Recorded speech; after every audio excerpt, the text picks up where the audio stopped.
Дүйнө жүзүндө эң чоң мегаполистердин бири болуп эсептелген Россия Федерациясынын борбору Москва бир орунда турбастан жаңы имараттар, метро станциялар жана жолдор курулуп күндөн күнгө жаңыланып, көрктөнүү менен калктын саны да өсүп келет. Жалпысынан борбордо калктын саны 12 миллиондон ашуун. Ал эми анын 4 миллиону мигранттарды түзөт. Алардын дээрлик 80% Орто Азиядан келген жарандар. Тагыраак айтканда 25% өзбек, 18% тажик жана 14% кыргыз. Бул мигранттардын 50 миңден көпчүлүгү курулуш, 30 миңдей тазалоо, ал эми калгандары бизнес, тейлөө тармактарында, базарларда жана студенттерди түзөт. Акыркы 4 жылда Орусияга келген мигранттардын агымы 37%га көбөйдү. Учурда мигранттарга тиешелүү документация, жумуш жана батир маселелери биринчи орунда турат. Мигранттардын санынын өсүүсү менен жергиликтүү калктын мамилеси терс жакка өзгөрүп келип, жалпы Москванын жашоочуларынын 54% аларга каршылык маанайын билдиргендер. Законности, если бы все нормально было, то так, как оно есть. То есть все официально жили, то есть прописка официальная, то есть все можно было отслеживать, тогда да. В общем-то, проблем с этой группой населения достаточно, в общем-то, не решена. Ну, если честно, я их боюсь. Да, я обхожу стороной. Если они на законных основаниях здесь, то я за. Не такие, чтобы, знаете, там покупали себе здесь права. Акыркы жылдары мигранттар борбордун бир бөлүгү да болуп калышкан. Анткени алар москвалыктардын жашоого болгон күнүмдүк шарттарын түзүп келишүүдө. Бүгүнкү күндө Москва мегаполисин жок дегенде бир күнгө мигранттарсыз элестетүүгө болобу?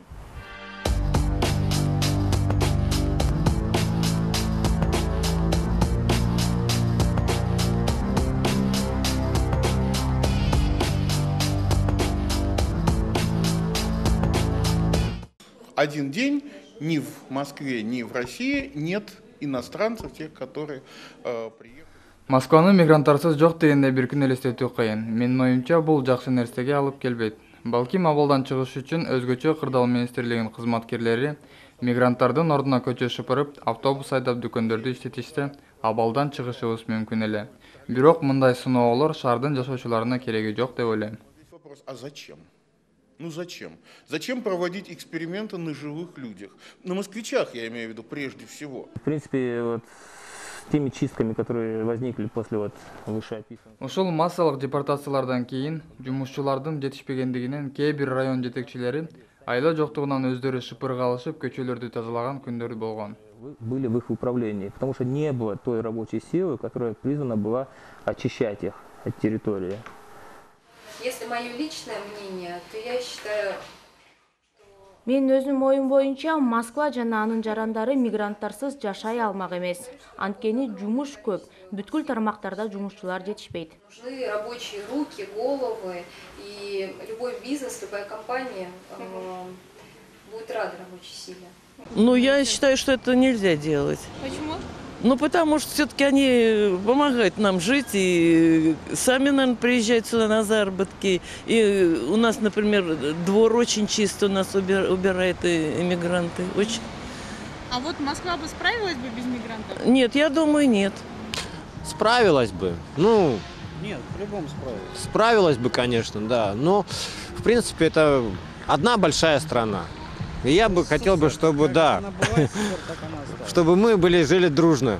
Двоякое отношение, потому что все зависит от человека. Мигранты, они более трудолюбивые, в отличие от коренного населения. Конечно, нужны, потому что, вот, например, вот, я мало видел, например, русского или какого-нибудь славянина, чтобы он убирал там территорию или еще что-нибудь. Если не убирали, так не так относились к этой работе, как относятся, например, те же самые, как говорят за них, таджик. Вам все скажут, что дворы бы немедленно заросли мусором, что остановился бы общественный транспорт, что многие стройки бы остановились, что магазины бы, наверное, даже закрылись. Это вам скажет любой. А я вам скажу вот что. Это был бы, наверное, прекрасный день, когда у местного населения проснулась бы совесть, и наступило бы покаяние, Они бы сказали: дорогие, вернитесь, мы без вас не можем. Вот я вам что скажу. Москвадан күнүнө 15 000 тонна таштанды чыгарылат. Шаар мэриясынын маалыматына ылайык, ар бир көчө шыпырган кызматкерге 800 чарчы метр тазаланууга берилиши керек. Бирок бүгүнкү күндө талап кылынган 50 000 кызматкердин ордуна 22 000 гана көчө тазалоочулар иштеп келет. Айлыгым азыркы маалда 10 000, эми кышындасы 15 000ге чыгарабыз деп атат, билбейм, точносын айта албайбыз. Башка дворниктердики аркылуу да эми территориясына карап.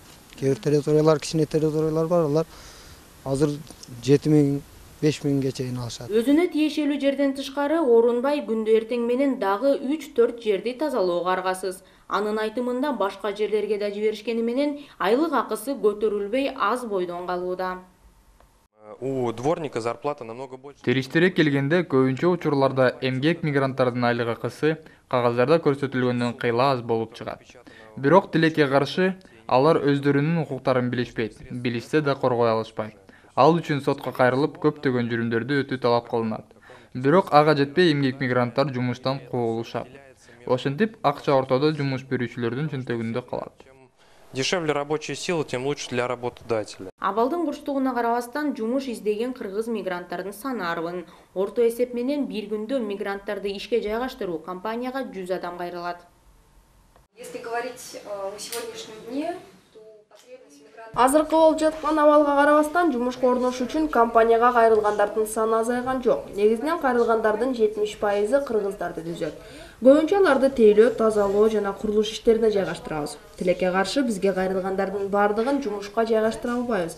Анын себеби мигранттардын документтеринин туура эместиги болуп келет. Миграция агымы менен катар акыркы жылдары Россия экономикасы 3 эсеге көтөрүлгөн. Бирок мигранттарга каршы саясат өрчүүдө. Бүгүнкү күндө абал курчуп мигранттарга болгон мамиле кыйла өзгөрүлдү. Кыйын шартта жашап, эмгектенип бөтөн эл, бөтөн жерде жүргөн мекендештерибиз айласыз күнү баштан кечип жаткандыгы атайы изилдөөсүз деле коомчулукка маалым. Эта ситуация возникла только из. Бул көйгөй негизинен эле бир нече окуялардан кийин келип чыкты. Ушул окуялар жергиликтүү калкты мигранттарга каршы багыттады. Действий. Я считаю, Россия өнүккөн жана жарандардын укуктарын коргоон өлкө. Ошондуктан ушундай башаламандык токтойт деп ойлойм. Ал эми мындай жагдай Америкада көптөгөн жылдардан бери болуп келген. Учурда бул маселени Америка Кошмо Штаттары жогорку деңгээлде бүтүрүп, маданий атүгүл улуттук пропаганда программаларына киргизип, көркөм тасмаларда улуттук биримдик, улуттук сый, ыйманды чагылдыргандын аракетин көрүп келишет. Акыркы жолу Россия ажоосу Владимир Путин коомдун белгилүү ишмерлери менен Уфада кезигүүсүндө Россиянын белгилүү журналисти жана тарыхчысы Николай Сванидзе бул көйгөй боюнча өз оюн бөлүшкөндө өлкө башчысы туура деп белгиледи. Албетте, Россия Кыргызстандын бирден бир чоң өнөктөш, бир боор мамлекети. Россия менен бир гана замандын талабы менен алака түзбөстөн тарыхыбыз, келечекке болгон көз карашыбыз бир. Мындан улам бүгүнкү болуп жаткан кырдаал оңдойунан чечилип, улутчулдук багыт, улут аралык араздашууга жол берилбейт деген үмүттөбүз.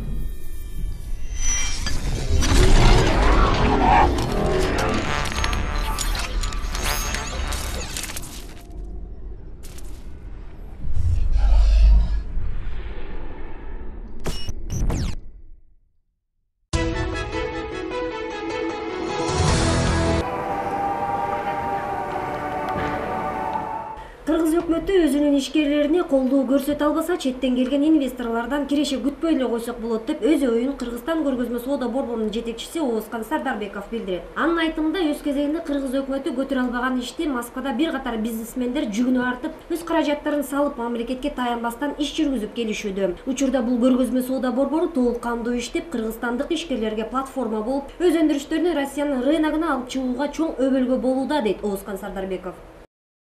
Бүгүнкү күндө Кыргызстан соода көргөзмө үйү Эсенгинин өкмөттүн решениясы менен 2009 жылдан бери ушул жерде эмгектениптер жатабыз. Ошондон бери биздин ушу ВВСнын территориясында Армения, Белоруссия, Кыргызстан 3 мамлекет чогуу баштаганбыз. Биз территориябыз площадь аз болгонуга байланыштуу биз ылдан бүтүрдүк. Ылдан бүтүрүп ушул жерде азыр биздин и культура, маданиятыбыз, биздин Кыргызстандын экономикасы ушул жерде болуп атат.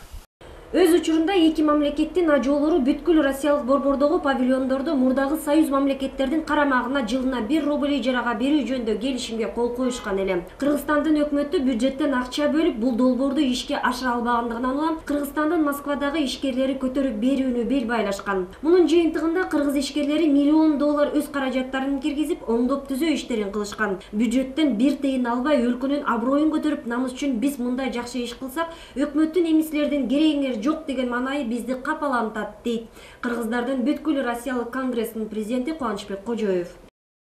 Убагында мына КМШ мамлекеттеринин президенттери ушундай чечим кылган. Ушул достугубузду күчөтүш үчүн илгерки ВДНХдагы өзүбүздүн улуттук павильондорду ишке киргизип коелу. Бирок өзүңүздөр билесиздер, Кыргызстанда акыркы жылдары оор эле акыбал болду. Өтө оор, бюджетте акча жок. Эми кыргыздын намысын көтөрүш үчүн ушу биздин дагы президенттин сөзү жерде калбасын. Биздин өкмөтүбүз бар, элибиз бар, ушул дегендей Москвада ушу башка улуттардын арасында биз да өзүбүздү көргөзүш үчүн ушул долбоорду, бул улуттук, бул мамлекеттик чоң долбоор ушул ВДНХдагы биздин кыргыздардын улуттук павильонун ишке киргизүү боюнча. Каражат таап, бюджеттен 1 сом албастан баарын бүтүргөнбүз. Бүтүрүп, азыр негизги кыйынчылык, оорчулуктар аркада калды, бүгүн жаркырап негизги платформа түзүлдү да. Кечээ премьер-министр Москвада кыргыз диаспоралары менен жолугушуусунда бул көргөзмө соода борборунда мамлекеттик ишканалар иштеш керек деген сөзү өзү моралдык жактан туура эмес. Эгер өкмөт өз ишкерлерине мындан ары дагы мындай текеберчилик мамиле кыла турган болсо, Кыргызстандын ишкерлери өз мамлекеттен өнүгүү өсүшүнө өз маңдай тери менен тапкан каражаттарын кошу канчалык жөнү бар деген пессимисттик ойлор туулууда. Мамлекет өз ишкерлерин бизнес чөйрөнү колдоого албаса, аларга шарт түзүп бербесе, эртеңки күндө Кыргызстандын экономикасы кандай болот, дейт Кыргыздардын бүткүл Россиялык конгрессинин президенти Кубанычбек Кожоев. Эми бүгүн күндө биз айтып кетет элек да, ошол чет мамлекетте жүргөн биздин көптөгөн ишкерлер өздөрүнүн ошо кыйынчылык менен топтогон каражаттарын ошо мамлекетке кыргыз экономикасын көтөрүү үчүн ошо жумшашы бул бүгүнкү күндө бир күмөндүк туудуруп атат да. Ошол бүгүн алар терең ойлонуп калышты да, бүгүн ушул биздин ушундай окуялардан кийин, ушундай сөздөрдөн кийин бир терең ойлонушуп, биз кыргыз өзүбүздүн мекенибизге барып акча салсак, ошо биздин эч ким тартып албайбы, ошол биз өнүгө алабызбы, барабызбы деп, бирок же башка эле мамлекеттерге биз өзүбүздүн акчаны жумшап, завод, фабриканы башка мамлекетке курайлыбы, ошо бизнести башка жакта өнүктүрөлү деген мындай эки ача ойлору бүгүн ойлондуруп атат да. Учурда Кубанычбек Кожоевдун айтымында кыргыз өкмөтүн сотко берүү боюнча бардык кагаздар даярдалып жатат. Анткени өкмөт тагыраак айтканда экономиканы өнүктүрүү министрлиги кыргыз ишкерлерин көз боюмочулук менен алдап, келишимге кол койдуруп туруп, өз кызыкчылыктарына колдонуу аракетинин үстүндө, дейт.